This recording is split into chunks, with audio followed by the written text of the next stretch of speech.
பொதுவாவே Zelensky America பக்கம் போனாலும் சரி, இல்ல அமெரிக்காவோ வேற எந்த நாடோ உக்ரைன் பக்கம் வந்தாலும் சரி, வெடிச்சத்தம் கொஞ்சம் கூடவே கேட்கும். அப்பதான் இவனுக்கு அடங்குவாய்ங்க, திருப்பி வந்து வம்பிழுக்க மாட்டாய்ங்க, வந்த இடத்துலயும் வம்பிழுக்க மாட்டாய்ங்க அப்படின்னு பல விஷயத்த மையமா வச்சு நம்ம ஆட்கள் ரஷ்யா போட்டு தள்ளும். ஆனா அதுல எல்லாம் அடக்க மாட்டாய்ங்க, இருந்தாலும் ஓரளவு அடக்கி வாசிப்பாருங்க. அப்படிதான் இப்ப ஜெலன்ஸ்கி அமெரிக்காவுக்கு போறாரு. இந்த அமெரிக்காவுக்கு போறதுக்கு முன்னாடி தலைநகர் கிவ்ல இருந்து என்ன பேட்டியை கொடுத்தாலும் சரி அமெரிக்கா காதுலயே விழக்கூடாதுன்னு தலைநகர் கிவ்வையே ரஷ்ய படைகள் மிசைலால கிளச்சு போட்டுருச்சு. இது பத்தாது அப்படின்னு கடந்த 4 நாட்களா புதுசா ஒரு தியரியை உருவாக்கி ரொம்ப சக்சஸ்ஃபுல்லா போய்கிட்டு இருக்கு.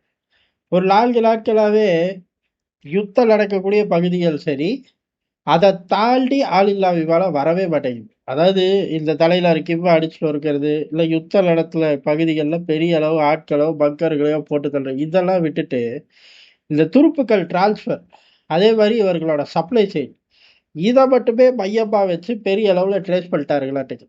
ட்ரேஸ் பண்ணது இல்லாம முழுக்க முழுக்க ஆளில்லா விமானத்தை வச்சு எப்படி ரகசியமா தான் துருப்புக்களை டிரான்ஸ்ஃபர் போடுவார்கள், ஷிஃப்ட் மாட்டுவார்கள், அதே மாதிரி சப்ளை செயின்ல உறுதி செய்யுது. இந்த நடவடிக்கை ரொம்ப ரொம்ப முக்கியம். காரணம் எல்லா வீரர்களும் அப்படியே 24x7 சண்டை போட்டுக்கிட்டே இருக்க முடியாது. இந்த பர்டிகுலர் காலத்தை மட்டுமே மார்க் பண்ணி இப்ப பெரிய அளவு தாக்க ஆரம்பிச்சிருக்கார்கள். அதுல முழுசா ரஷ்ய படைகள் மைலேஜ் எடுக்கிற காரணம் அவர்களோட ஆள் இல்லா விமானம். ஒன்லை ட்ரேஸ் பண்ணவும் முடியுதில்ல, நியூட்ரலைஸ் பண்ணவும் முடியுதில்ல. உக்ரைன் படைகள் நாலா பக்கமும் செதறுது. எப்ப இக்கட்டான நிலைமை, காரணம் சப்ளையை உறுதிப்படுத்துற இடம், துருப்புக்களை டிரான்ஸ்ஃபர் பண்ற இடம். இந்த 2 இடத்துலயும் தான் இப்ப வீரர்கள் தப்பிச்சு ஓடாம இருக்கார்கள். காரணம் அவர்கள் ஒரு முடிவோட வந்துட்டார்கள். வாழ்வோ சாவோ உக்ரைன் யுத்த காலம் தான் அப்படின்னு. அந்த வீரர்களுக்கும் இப்ப தாறுமாறான ஆப்ஷன். இதை தாண்டி உள்ளுக்குள்ள போய் நிற்கக்கூடிய யுத்தத்துல இருக்கக்கூடிய வீரர்களுக்கு அதுவும் பிரச்சனை. ஆனா இந்த பிரச்சனை இது நாள் வரையும் உக்ரைன் படைகள் ஒரு எதிர்கொள்ளாத பிரச்சனை. ஒரே லைட்ல எல்லா இடத்துலயும் இந்த டிரான்ஸ்பர் துருப்புக்கள் அப்படிங்கிறது பெரிய பிரச்சனை ஆயிடுச்சு. அதாவது கடந்த 4 நாட்களா சப்ளை செயின் ரொம்ப நாளா டிஸ்டர்ப் பண்ணிக்கிட்டு இருந்தார்கள். ஆனா இப்ப முழுக்க முழுக்க ஆளில்லா விமானத்தை வச்சு டிஸ்டர்ப் பண்ணும்போது இவர்களோட அதாவது ரஷ்யாவோட சக்சஸ் ரேஷியோ கூடி போச்சு. உக்ரைன் நியூட்ரலைஸ் பண்றது வேலைக்கே ஆகல. ஒட்டுமொத்தமா பலியாக ஆரம்பிச்சிட்டார்கள். இது உக்ரைன் கொஞ்சம் கூட எதிர்பார்க்கல.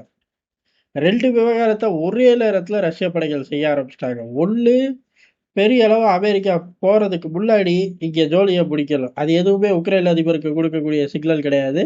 எல்லாமே அமெரிக்காவுக்கு கொடுக்கக்கூடிய சிக்னல். தொடர்ந்து இழுத்துக்கிட்டே இருந்தா ஒரு பிரயோஜனமும் இருக்காது. ஜெலன்ஸ்கிய உட்கார வச்சு கையெழுத்து வாங்க அப்படிங்கிற ஒரு சிக்னல் தான்.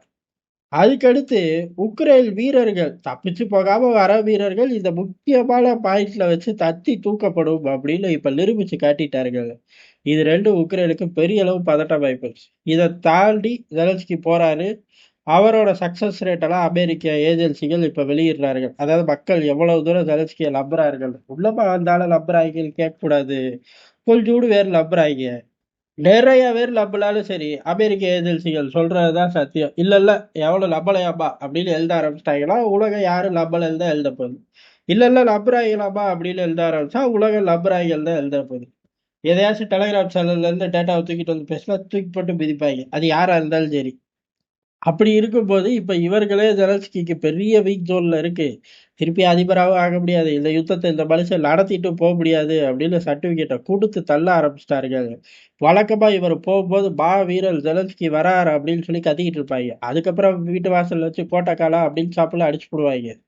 1000 தான் இருந்தாலும் ஒரு நாட்டோட அதிபர் அப்படின்னு எதிர்பார்க்காம ஓவல் ஆபீஸ்ல வச்சு வந்த ஏஜென்சிக்காரன் எல்லாம் ஏழை கோட்டு வாங்க காசு இல்லையா அவன்கிட்ட அப்படின்னு சொல்லி வெளிப்படையா கேட்பாங்க, அசிங்கப்படுத்துவாங்க, சண்டை போடுவாங்க. கட்டிப்பட்டு உருள்ல அவ்வளவுதான். கடைசியில சாப்பாடுலாம் சமைச்சு வச்சிருக்கல, நீயே தின்னுக்க அப்படின்னு ஜெலன்ஸ்கி கோபம் வந்துருவாரு. வெள்ளை மாளிகை செய்தி தொடர்பாளர்கிட்ட கேட்டா பிரசிடென்ட் சாப்பிட்டு தானே போனாரு, அவரு போல அப்படிலாம் எனக்கு தெரியல அப்படின்றாரு. ஒருவேளை வெள்ளை மாளிகையில சோறு டேஸ்டா இருக்காதோ தெரியலையே. யாரு போய் சாப்பிட்டு இருந்தீங்களா, கீழே கமெண்ட் பண்ணுங்க.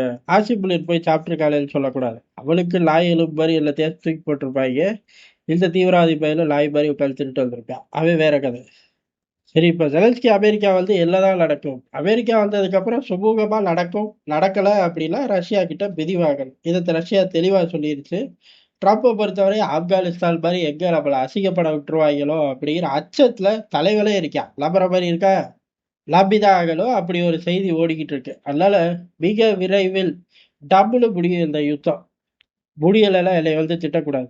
இந்த நிமிஷம் இந்த நிமிடம் இப்பேற்பட்ட மைலேஜுகளை ரஷ்யா எடுத்துக்கிட்டே இருக்கு. அதனால வண்டி ஜல்லுன்னு ஓடுது.